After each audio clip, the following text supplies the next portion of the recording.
Your Excellency, I want to thank you because I know you have put all your effort in this race. I remember we went to China together, yourself, the Prime Minister. Then we spoke to these people, some of whom voted against today. And they promised us. But you know, nimekuja kugundua kwamba kama kuna ukora, pia kuna ukora mahali ya juu sana. Your Excellency, you have done your best. And I want to, indeed we met these people individually. You moved around with the Prime Minister. Good people. The only thing we can do is that let us pray as a country, be together. This one has shown the essence of us being together. And the effort, you know, since we became together as a team, we have realized that things can move. And indeed, they've been moving.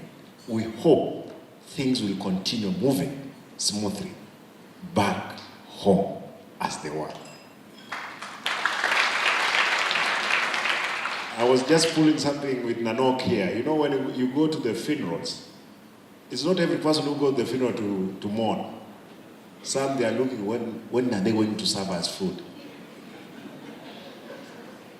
Some, did this person leave a suit in the wardrobe, can walk away with? Therefore, Your Excellency, the President and the Prime Minister, don't look back. If you look back, something might be gaining on you. Let us be focused. Nothing is easy. Nothing is easy as it looks. Everything takes longer. And if things can go wrong, they will go at the worst possible moment, as they have done today. We are committed. I want to say, because I was asked to talk on behalf of my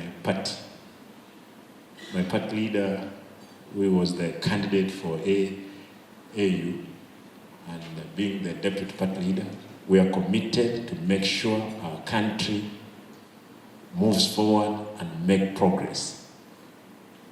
And thank every one of you. Vile mmejitolea, wengine si mlikuja na pesa yenu hapo zote, sio kama ile mibora nyingine nasema kwamba pesa imetumika.